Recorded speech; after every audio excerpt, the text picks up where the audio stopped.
하나님 백성의 삶을 보면 우리가 다윗을 통해서 확인할 수 있는 부분은 극심한 고난과 어려움 가운데서도 그 하나님의 영광을 보는 눈을 가지는 것입니다. 쫓기는 삶을 살며 생명이 위태로운 그런 상황에서도 자기의 목숨이 오늘 밤으로 내일로 끝날 수도 있는 그 상황에서 조마조마한 마음으로 동굴에 숨어 지냈던 다윗, 그러나 그의 영의 눈이 열려서 온 우주 만물 가운데 충만하신 하나님의 그 영광을 바라보고 선포하는 자 되는 것, 그것이 바로 성도의 모습이고 특권이라 할 수 있습니다. 이 세상에 예수를 믿지 않고 하나님을 믿지 않는 사람의 경우에는 그 환경이 지배하고 또 주장하는 삶, 그것이 전부일 것입니다. 그러나 하나님 백성은 그러한 환경 가운데에서 하나님을 바라볼 수 있는 그 눈을 소유하는 것, 그것이 참 역설적인 우리의 삶이라 할 수 있습니다. 그러기에 우리 성도는 어떤 상황이나 어떤 형편에 우리가 놓인다 할지라도 좌절하지 않을 수 있습니다. 왜냐하면 그 상황 가운데 함께 하시는 하나님을 바라볼 수 있기 때문에 그러합니다. 여러분의 삶을 한번, 지금까지 삶을 한번 쭉 살펴보시기 바랍니다. 여러분들이 생각한 대로만 살지는 않았을 것입니다. 여러분이 생각하지 않았던 그런 상황들이 여러분 가운데 있었을 것이고, 오히려 그 상황, 그 일로 인해서 여러분의 삶이 더 감사할 것이 많고, 또 하나님의 인도하심을 더 분명하게 그렇게 경험한 것과 같은 일들이 있을 것입니다. 우리가 얼마나 연약한 존재인가 하는 것을 거듭거듭 확인하게 됩니다. 아주 어릴 때는 어떻든가요? 다 자기 중심입니다. 어른보다도 어릴 때 그 생각을 보면 철저하게 자기 중심적으로 세계가 돌아간다고 생각합니다. 내가 아파서 학교를 가지 못하면 마치 학교의 모든 아이들과 선생님들이 내가 학교 오지 않은 것으로 인해서 아주 힘들어하고 아파하리라고 생각을 합니다. 1학년 때나 이런 때 보면. 근데 학교는 아무 일이 없는 거죠. 그 아이가 결석을 했다고 해도 아무 일 없이 그냥 다 지나갑니다. 그렇게 굉장히 자기중심적이었던 그런 우리, 크면서는 어떻든가요? 그렇지 않구나 라고 하는 것을 알게 됩니다. 그러다 보니까 또 정반대로 내가 이 세상에서 그렇게 가치 있는 존재일까라고 하는 물음을 던지게 됩니다. 회사에서 우리가 하는 일도 보면 아주 큰 프로젝트 중에 아주 작은 부분을 감당하는 자기를 보면서 과연 내가 하는 데 의미가 뭔가라고 하는 물음을 우리는 던지며 살곤 합니다. 근데 우리가 내가 누구인가를 확인하는 데 있어서 중요한 것은 환경 속에서 바라보는 나도 아니고, 또 세상이 나에게 이야기해주는 나도 아니라 하나님의 말씀이 나에 대해서 뭐라고 이야기하는가라고 하는 것을 우리가 확인하는 것이 참 중요합니다. 어떤 성도가 정말 힘있게 또 확신 가운데 사는 성도일까요? 이 하나님의 말씀을 읽으면서 이 하나님의 말씀이 오늘 내게 주신 말씀이다, 나를 향해서 하시는 말씀이다라고 생각하고 그 말씀을 나의 것으로 받는 성도가 가장 행복한 성도고, 또한 그와 같은 말씀이 여러분들 가운데 많을수록 그와 같은 삶은 든든할 수밖에 없다라고 하는 것입니다. 여러분의 신앙생활 하면서 여러분의 인생 구절이 있겠죠. 저에게도 인생 구절이 있습니다.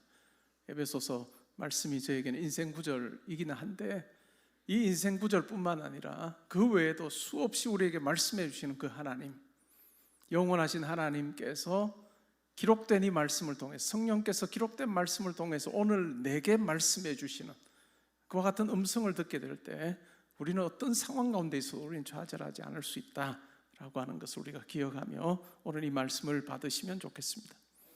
여러분, 오늘 이 말씀을 통해서 어떤 구절을 읽을 때 여러분의 마음이 정말 그렇구나 라고 하는 것을 여러분 깨달으셨는지요? 아마 각자가 다를 것입니다. 어떤 분은 함께라고 하는, 반복되는 이 함께라고 하는 이 단어를 읽으면서 정말 하나님께서, 예수님께서 함께 하시는구나 라고 하는 것을 생각해 본 분들도 계실 것이고, 또 어떤 분은 10절에 나오는 우리는 그가 만드신 바라 라고 하는 이 말씀을 읽으면서 아 그렇지라고 하는 생각을 하셨던 분도 있을 것입니다.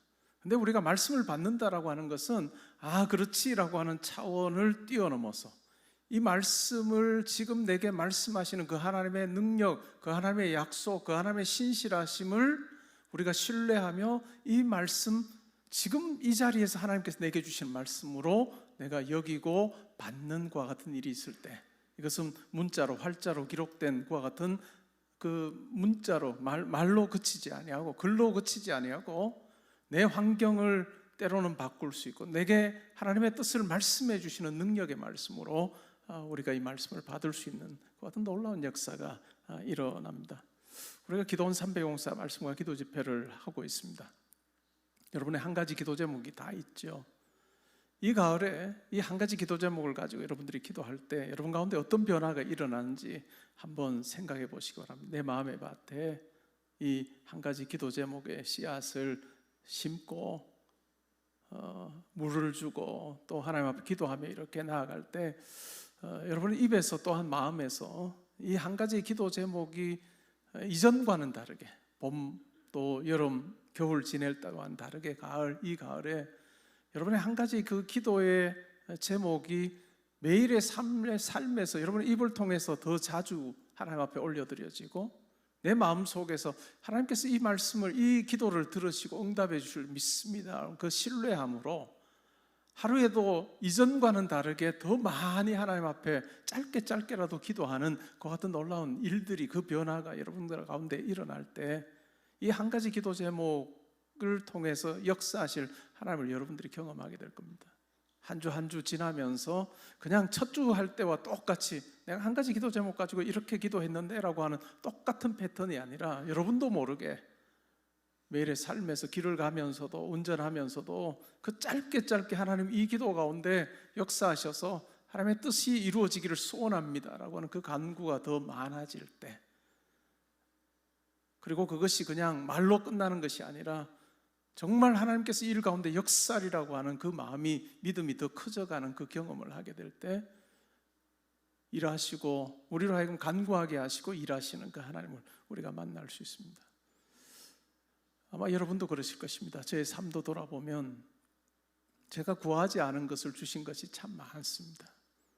제가 꿈꿔보지도 않고 계획하지도 않았던 것을 주신 적도 많고, 제가 이 자리에서 여러분들에게 말씀을 전하고 또 개포동교회를 17년째 지금 섬기는 이것 또한 제 인생의 계획에는 없었던 것입니다. 그러나 하나님께서 기이한 방법으로 저로 하여금 기도하게 하시고 이틀 간격으로 그것을 저로 하여금 확신하게 하시고 그리고 그 만남이 성사되게 하셔서 저는 여기 와서 여러분들에게 말씀 전하는 자로 17년째 섬기고 있습니다. 우리의 생각, 우리가 바라보는 것은 아주 작은 영역입니다. 내가 아는 인간관계 그것이 전부인지도 몰라요.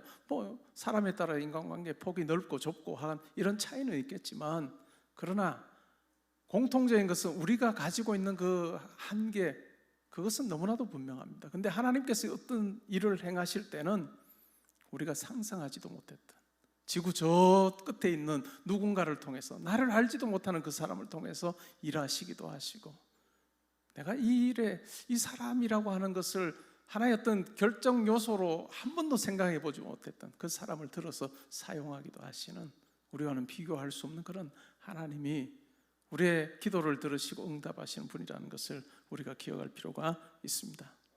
사도 바울은 2장 1절부터 3절에서 하나님 안에 있지 않을 때의 모습에 대해서 이야기합니다.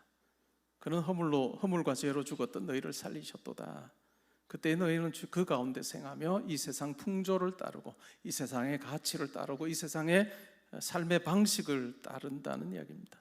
공중의 권세 잡은 자를 따랐으니 곧 지금 불순종의 아들들 가운데서 역사하는 영이라.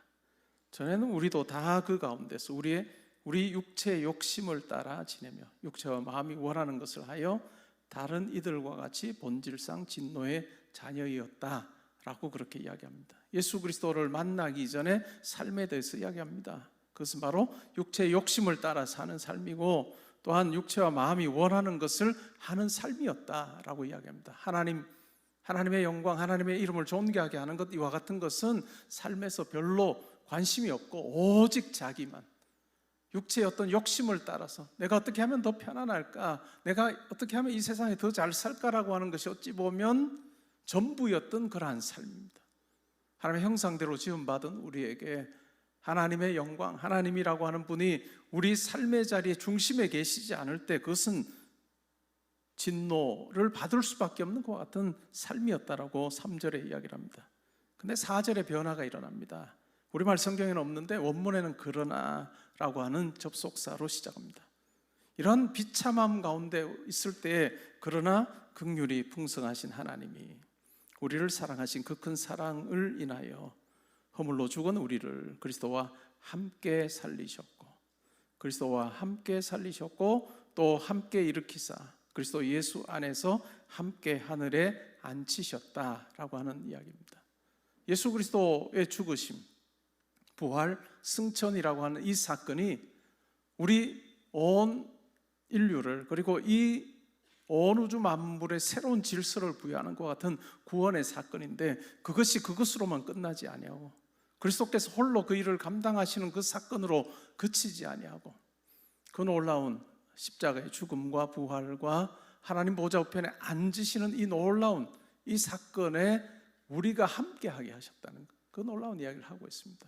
그래서 함께 살리시고 함께 일으키시고 함께 하늘에 앉히셨다라고 하는 이야기입니다. 이전에 본질상 진노의 자녀로 살 때 하나님과 우리의 관계는 너무너무 멉니다. 우리와 하나님 사이에 큰 건널 수 없는 것과 같은 구렁이 있어서 도무지 우리가 하나님께로 갈 수도 없는 것과 같은 형편에 있었지만, 우리가 예수 그리스도와 함께 살아나고 예수 그리스도와 함께 우리가 일으킴받고 예수 그리스도와 함께 하나님 보좌 우편에 앉게 되는 이 놀라운 일들이 일어날 때, 이제는 하나님 바로 옆에 있는 존재로 우리가 그렇게 살게 되었다라고 하는 놀라운 이야기를 하고 있습니다. 거리라고 하는 측면에서 보면 멀리 떨어져 있던 우리를 하나님께서 자기 바로 우편에 그리스도와 함께 우리를 앉히시는 참 친밀한 존재로 우리를 부르셨고 우리를 회복시켜 주셨다라고 하는 이야기를 하고 있습니다. 7절에 보시면 이는 그리스도 예수 안에서 우리에게 자비하심으로써 그 은혜의 지극히 풍성함을 오는 여러 세대에 나타내려 하심이라. 이와 같은 하나님의 은혜는 그냥 우리 안에 머물러 있는 것이 아니라 그 은혜의 지극히 풍성함을 오는 여러 세대에 나타내려 하시는 어떤 하나님의 계획하심이 있다라고 하는 이야기입니다. 8절에 보시면 너희는 그 은혜에 의하여 믿음으로 말미암아 구원을 받았으니 이것은 너희에게서 난 것이 아니요 하나님의 선물이라. 이것은 하나님의 선물이다 라고 하는 이야기입니다. 여러분이 살면서 기억에 남는 선물이 뭐가 있나요? 이 선물은 정말 내가 그냥 계속 간직하고 싶다라고 생각하는 그런 선물이 아마 있을 것입니다. 그런데 오늘 우리에게 이야기해 주는 이것은 바로 하나님의 선물이다 라고 하는 이야기입니다. 우리에게 허락하신 이 구원이라고 하는 것은 하나님의 선물이다. 예수님께서 이 세상에 태어나셨을 때 동방 박사들이 선물을, 예물을 가지고 예수님께 옵니다. 황금과 유향과 모략을 가지고 예수님께 오죠. 그래서 그들이 예수님께, 아기 예수에게 선물을 드립니다. 근데 그 선물과도 비교되지 않는 선물이 뭘까요? 하나님의 아들이신 그분이 이 땅에 우리와 함께 하기 위해서 오신 것, 그것이 정말 말할 수 없는 하나님의 선물이고, 그 하나님의 선물이신 예수님께서는 우리와 함께 하시고 또 우리를 위해 십자가에 죽으시고 우리를 의롭게 하기 위해서 또 죽은 자들 가운데서 부활하시고 하나님 보좌 우편에 앉으시는 같은 놀라운 일이 벌어졌습니다. 이 하나님의 놀라운 선물을 우리가 생각할 때 가장 중요한 건 뭘까요? 예수님의 삶을 생각할 때 가장 두드러진 것이 뭘까요? 예수님의 십자가 사건, 매우 두드러진 사건입니다. 예수님의 십자가 사건, 우리를 위해서 일하신 사건입니다. 우리를 죄의 자리에서 우리를 건지셔서 하나님 백성 삼으시기 위해서 일하신 그 고난과 십자가의 사건, 우리를 위해 일하신 그 기간입니다. 일주일입니다. 하나님 나라가 어떠한지를 말씀하시고 하나님 나라의 능력을 보여주신 그 공생의 기간 3년이라고 우리가 생각을 합니다. 그것은 제자들과 또한 이 땅에 많은 유대인들과 함께 일하셨던 그와 같은 기간이라 할 수 있겠죠. 근데 실질적으로 예수의 삶을 통해서 가장 두드러지게 우리가 깨닫게 되는 것이 있다면 바로 임마누엘로 오신 예수님입니다. 그와 같은 구원의 일을 이루시기 위해서 그냥 아주 장성한 그런 어떤 나이 청년으로 이 땅에 오셔서 그냥 3년 정도 일하시고 또 일주일 정도 고난당하시는 그런 어떤 형태로 그렇게 구원 사역을 이루신 것이 아니라 우리가 똑같은 모습으로 이 땅에 오셔서 자기 백성과 함께하는 하나님의 모습을 아주 분명하게 보여주신 것, 그것이 바로 예수님의 삶이라고 할 수 있습니다. 예수님의 삶 전체를 요약을 해보면 우리와 함께였습니다. Being with us, 우리와 함께하는 것, 그것이 바로 예수님의 삶을 우리가 압축했을 때 우리가 가지게 되고 깨닫게 되는 그 같은 부분이라 할 수 있습니다. 우리와 함께하기 위해서 모든 영광 다 버리시고 우리와 같은 낮고 천한 모습으로 종의 형체로 이 땅에 오셔서 우리와 함께 삶을 나누시고 소외되고 힘든 자들, 그들을 구원의 그 자리로 인도하시고 기쁨의 식탁으로 초대하셨던 그 예수님의 함께 하심을 통해서 우리의 고난의 자리, 우리의 힘든 상황 가운데서 우리를 외면하지 않으시고 우리와 함께 하시는 임마누엘 되신 그 하나님의 아들이신 예수님을 우리로 하여금 묵상하게 하는 은혜가 있습니다. 때로는 우리가 너무 일 중심으로, 구원조차도 일 중심으로 생각하다 보면 십자가와 순환이라고 하는 그 일주일이 가장 빛나는 것처럼 생각하지만, 그러나 가만히 묵상하면 우리와 함께 하셨던 그 예수 그리스도의 함께 하셨던 그 일생이라고 하는 것이 우리에게 던져주는 그 메시지는 너무나도 크다 할 수 있습니다. 임마누엘 대신 하나님이 우리와 함께 하시다라고 하는 그 예수님의 별명, 그것이 바로 오늘을 사는 의의 큰 위로가 됩니다. 9절에 보시면 행위에서 난 것이 아니니 이는 누구든지 자랑하지 못하게 함이라. 우리는 그가 만드신 바라 그리스도 예수 안에 선한 일을 위하여 지으심을 받은 자니 이 일은 하나님이 전에 예비하사 우리로 그 가운데서 행하게 하려 하심이라. 오늘 말씀은 이야기입니다.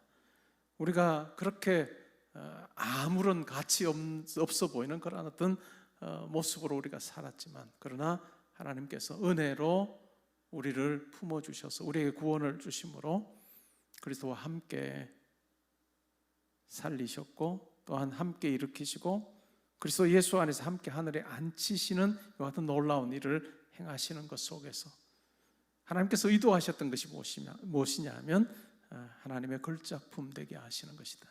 여러분, 한 분 한 분을 하나님께 참으로 소중한 존재로 걸작품으로 하나님께서 여러분들을 삼으셨고 만드셨다. 그리고 여전히 그것을 위해서 여러분의 삶 가운데 일하고 계신다라고 하는 것을 아주 바울은 너무나도 분명하게 이야기를 하고 있습니다. 이 10절 말씀 여러분의 그 구절로 한번 새겨보시면 좋겠습니다. 때로는 여러분의 형편과 처지가 힘들고 또 도무지 내가 무엇을 힘입어서 살까라고 하는 그런 상황 가운데서 누군가의 따뜻한 말 한마디 아니면 위로의 어떤 강연을 듣는 것도 중요하지만 그것보다 어찌 보면 훨씬 더 큰 것이 있다면 이 하나님의 말씀을 내 것으로 받는 것입니다. 우리는 그가 만드신 바라. 나는 하나님의 걸작품이다. 그리스도 예수 안에 선한 일을 위하여 지으심을 받은 자다. 이것이 하나님께서 우리에게 구원을 베푸신 그 같은 의도다라고 바울은 이야기하고 있습니다. 그래서 바울은 고린도서 15장 10절에서 나의 나 된 것은 다 하나님의 은혜다라고 그렇게 고백하고 있습니다. 그리고 그 은혜 위에서 그는 어느 누구보다도 열심히 내어 하나님 나라 일을 위해서 살았고 사역했던 그 같은 인생이었다는 것을 우리는 잘 알고 있습니다. 우리 또한 마찬가지일 것입니다.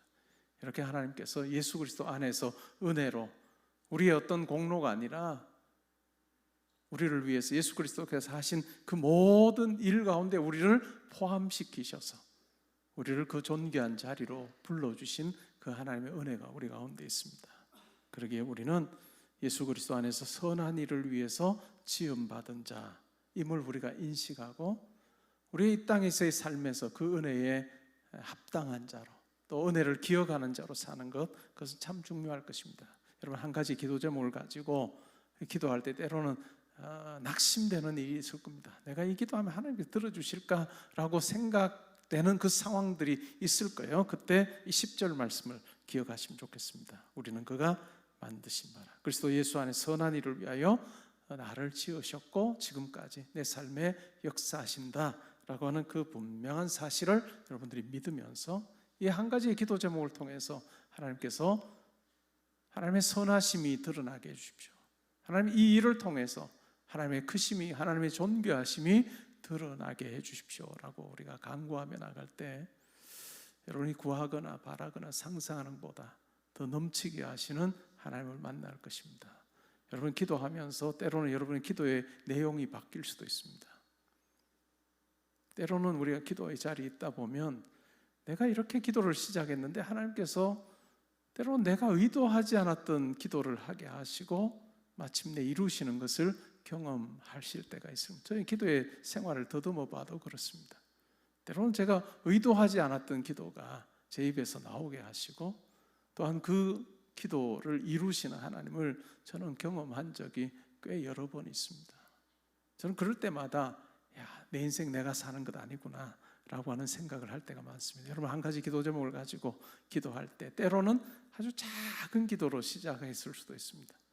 근데 하나님께서 여러분들 마음속에 아들아 딸아 이 기도 한번 해보자 라고 말씀하시면서 그 기도의 영역을 막 넓혀 가시는, 그래서 여러분들이 기도하면서 깜짝 놀라게 되는 그런 경험도 아마 하시게 될 것입니다. 저는 기도를 정의할 때 이렇게 생각합니다. 우리의 기도의 자리에서 하나님께서 우리의 마음에, 우리의 입술에 하나님의 뜻을 간구하게 하시고 그리고 그것을 이루시는 하나님이다. 우리가 하여금 간구하게만 하는 것이 아니라 우리가 하여금 구하게 하시고 이루시는 하나님을 우리의 삶 가운데서 경험하는 것, 그것이야말로 성도로 살아가는 참 황홀한 삶이다, 신나는 삶이다 라고 하는 말씀을 드릴 수 있습니다. 여러분, 이 결실의 계절 가을에 한 가지 기도 제목을 가지고 하나님 앞에 나아가시면서 참 설렘을 가지고 나아가시면 좋겠습니다.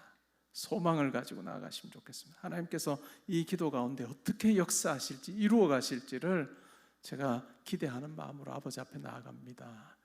간절히 소망하며 엎드릴 때 하나님께서 여러분의 그 기도 가운데 확신도 주시고 또 영역도 때로는 넓혀주시고 때로는 위로도 해주시는 그런 어떤 하나님을 만나는 여러분 되실 수 있기를 주님의 이름으로 축복합니다. 아멘.